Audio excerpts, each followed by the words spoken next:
जय माता दी। आज आषाढ़ गुप्त नवरात्रि का दूसरा पावन दिवस है। साधना की वह शुभ घड़ी जब हम मुक्ति और संयम दोनों की शक्ति को स्मरण करते हैं। आज हम सब पहले ध्यान करते हैं महाविद्या माँ तारा का, जो भय से मुक्ति देने वाली, करुणा से भरपूर और आत्मज्ञान की गहन ज्योति है। वे जीवन की उथल पुथल में वह स्थिरता है जो साधक को मृत्यु के पार की यात्रा में भी निर्भय बनाए रखती है। नीले आकाश की तरह असीम और तारक मंत्र की तरह उद्धार करने वाली माँ तारा से हम सब प्रार्थना करते हैं, हे देवी, हमें मोह, भय और अज्ञान से तारो, हमारी बुद्धि को तेजस्वी बनाओ और हृदय में दिव्यता का संचार करो। इसी के साथ हम आवाहन करते हैं और ध्यान करते हैं, हे माँ ब्रह्मचारिणी का, जो संयम, तपस्या और आत्म नियंत्रण की देवी है। उनके पवित्र चरणों में प्रार्थना करते हैं, हे देवी, जैसे आपने कठिन तप कर शिव जी को प्राप्त किया, वैसे ही हमें भी हमारी साधना में एकाग्रता, धैर्य प्रदान करें। हमें जीवन के हर संघर्ष में सत्य और साधना की राह पर स्थिर रखें। श्री दुर्गा सप्तशती के पाठ से पहले इन दोनों मात्र शक्तियों का स्मरण साधना को सफल और फलदायी बनाता है। प्रेम से बोलिए, महाविद्या माँ तारा की जय, माँ ब्रह्मचारिणी की जय। तो आज आप श्री दुर्गा सप्तशती के दूसरे दिन के अध्याय सुनेंगे, जिसमें आज आप अध्याय 2 और 3 का श्रवण करेंगे। और आज के अध्याय से पहले आप सभी सुनेंगे श्री दुर्गा कवच का पाठ। तो चलिए सब मिलकर पूर्ण श्रद्धा और भक्ति भाव से आज की कथा का श्रवण करते हैं। ओम नमः शिवाय। चंडिकाए इस श्री चंडी कवच के ब्रह्मा ऋषि अनुष्टुप छंद चामुंडा देवता अंगन्यास में कही गई माताएं बीच दिव्यबंध देवता तत्व है। श्री जगदम्बा के प्रतीक के लिए सप्तशती के पाठांग भूत जप में इसका विनियोग किया जाता है। चंडिका देवी को नमस्कार है। मार्कंडेय जी ने कहा, पितामह तो इस संसार में परम गोपनीय तथा मनुष्यों की सब प्रकार से रक्षा करने वाला है, और जो अब तक आपने दूसरे किसी के सामने प्रकट नहीं किया हो, ऐसा कोई साधन मुझे बताइए। तब ब्रह्मा जी बोले, ब्राह्मण, ऐसा साधन तो एक देवी का है, कवच ही है, जो गोपनीय से भी परम गोपनीय, पवित्र तथा संपूर्ण प्राणियों का उपकार करने वाला है। महामुनि, उसे श्रवण करो। देवी की 9 मूर्तियां हैं, जिन्हें नव दुर्गा कहते हैं। उनके पृथक पृथक नाम बतलाए जाते हैं। प्रथम नाम शैलपुत्री, दूसरी मूर्ति का नाम ब्रह्मचारिणी और तीसरी स्वरूप चंद्रघंटा के नाम से प्रसिद्ध है। चौथी मूर्ति को कुष्ठमांडा कहते हैं। 5वीं दुर्गा का स्कंद माता है। ये देवी के छठे रूप को कात्यायनी कहते हैं। 7वां कालरात्रि और 8वां स्वरूप महागौरी के नाम से प्रसिद्ध है। 9वीं दुर्गा का नाम सिद्धियात्री है। यह सब नाम सर्वज्ञ महात्मा वेद भगवान के द्वारा ही प्रतिपादित है। जो मनुष्य अग्नि में जल रहा हो, रणभूमि में शत्रुओं से घिर गया हो, विषम संकट में फंस गया हो तथा इस प्रकार भय से आतुर होकर जो भगवती दुर्गा की शरण में प्राप्त हुए हो, उनका कभी कोई अमंगल नहीं होता। युद्ध के समय संकट में पड़ने पर भी उनके ऊपर कोई विपत्ति नहीं दिखाई देती। उन्हें शोक, दुख और भय की प्राप्ति नहीं होती। जिन्होंने भक्ति पूर्वक देवी का स्मरण किया है, उनका निश्चय ही अभुत्यय होता है। देवी श्री जो तुम्हारा चिंतन करते हैं, उनकी तुम निसंदेह रक्षा करती हो। चामुंडा देवी प्रेत पर आरूढ़ होती हैं, बाराही भैंसों पर सवार होती हैं। इंद्र का वाहन ऐरावत हाथी है। वैष्णवी देवी गरुड़ पर ही आसन जमाती है। महेश्वरी वृषभ पर आरूढ़ होती है। कोमरी का वाहन मयूर है। भगवान विष्णु की प्रतिमा लक्ष्मी देवी कमल के आसन पर विराजमान है और हाथों में कमल धारण किए हुए हैं। वृषभ पर आरूढ़ ईश्वरी देवी ने श्वेत रूप धारण कर रखा है। राही देवी हंस पर बैठी हुई है और सब प्रकार के आभूषणों से विभूषित हैं। इस प्रकार यह सभी माताएं सब प्रकार की योग शक्तियों से संपन्न है। इनके सिवा और भी बहुत सी देवियां हैं, जो अनेक प्रकार के आभूषणों की शोभा से युक्त हैं और नाना प्रकार के रत्नों से सुशोभित हैं। यह संपूर्ण देवियां क्रोध से भरी हुई हैं और भक्तों की रक्षा के लिए रथ पर बैठी दिखाई देती हैं।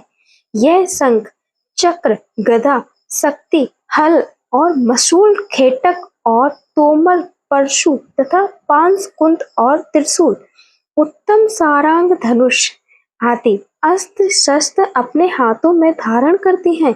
ये दैत्यों के शरीर का नाश करना, भक्तों को अभय दान देना और देवताओं का कल्याण करना, यही उनके शस्त्र धारण का उद्देश्य है। कवच आरंभ करने के बाद पहले इस प्रकार प्रार्थना करनी चाहिए कि महान रौद्र रूप, अत्यंत घोर पराक्रम, महान बल और महान उत्साह वाली देवी, आप महान भय का नाश करने वाली हो। आपको नमस्कार है। आपको देखना भी कठिन है।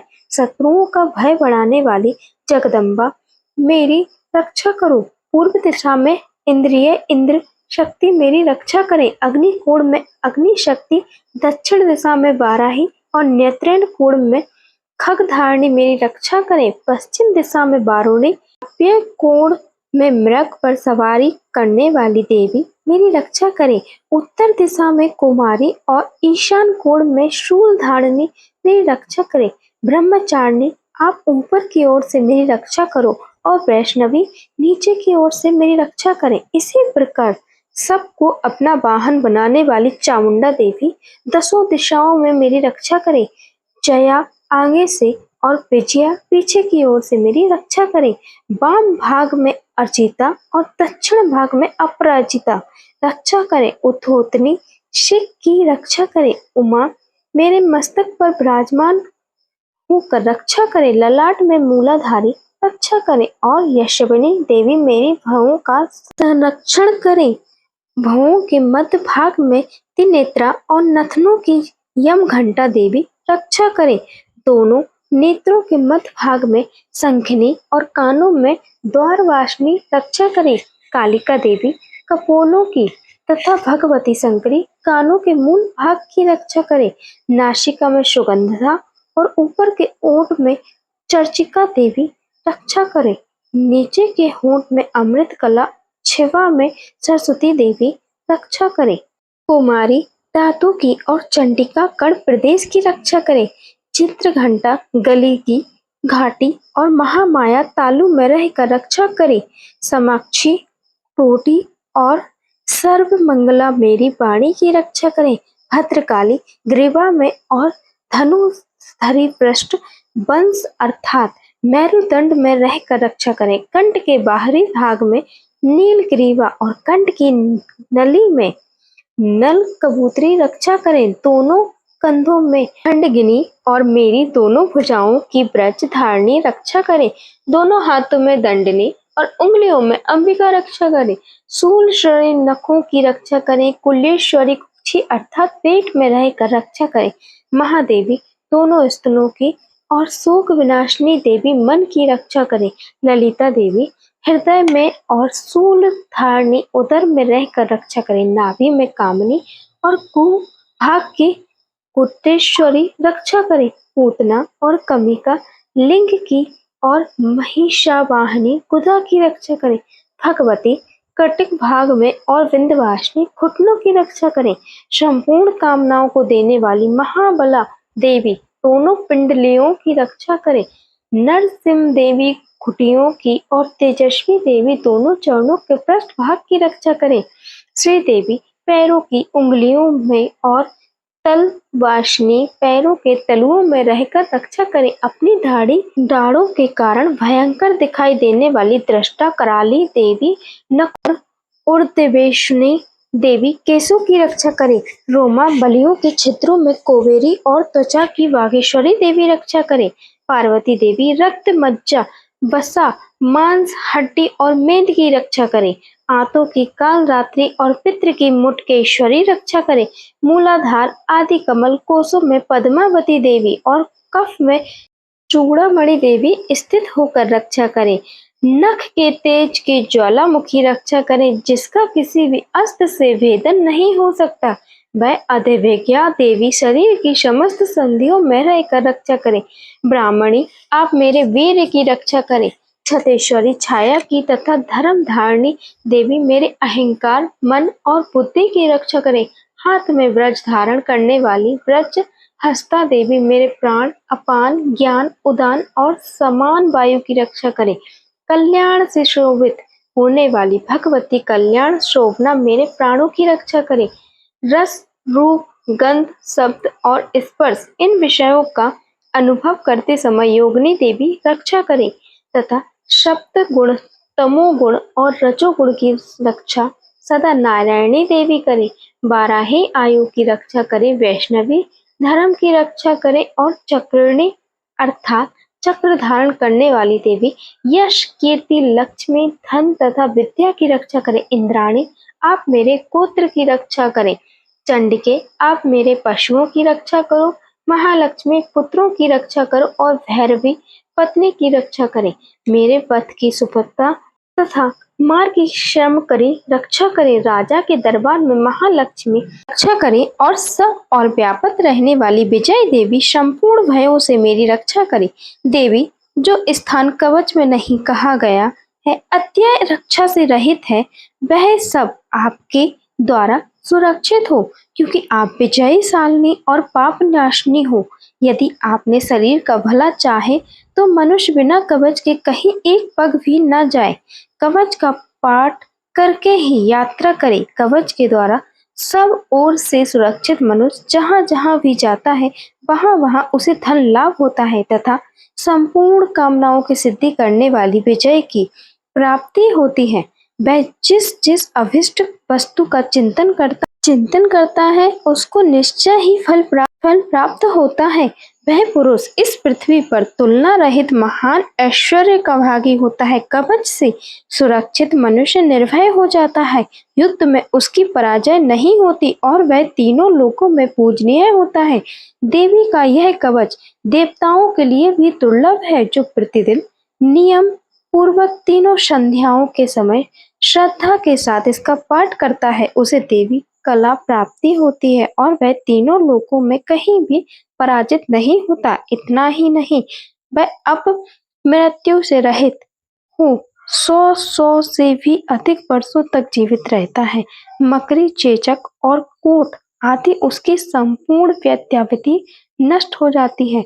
कनेर, भांग, अफीम, धतूरे आदि का स्थावर, विष, सांप, बिच्छू आदि के काटने से चढ़ा हुआ जगम, विष तथा अहफैन और तेल के संयोग आदि से बनने वाला कृत्रिम विष, यह सब प्रकार के विष दूर हो जाते हैं, उनका कोई असर नहीं होता। इस पृथ्वी पर मारण, मोहन आदि जितने अभिचारी के प्रयोग होते हैं तथा इस प्रकार के जितने मंत्र यंत्र होते हैं, वे सब इस कवच को हृदय में धारण कर लेने पर उस मनुष्य को देखते ही नष्ट हो जाते हैं। यह नहीं, पृथ्वी पर विचरने वाले ग्राम देवता, आकाशचारी देव, विशेष जल के संबंध से प्रकट होने वाले, उड़ उपदेश मात्र से सिद्ध होने वाले निम्न कोटि के देवता, अपने जन्म के साथ प्रकट होने वाले देवता, कुल देवता, माला अर्थात कंठमाला आदि डाकनी की साकनी, अंतरिक्ष में विचरने वाली अत्यंत बलवती भयानक डकेनिये ग्रह, भूत, पिशाच, यत्र, गंधर्व, राक्षस, ब्रह्मा राक्षस, बेताल, कुष्ठमांड और भैरव आदि अनिष्टिक कारक देवता भी हृदय में कवच धारण किए रहने पर उस मनुष्य को देखते ही भाग जाते हैं।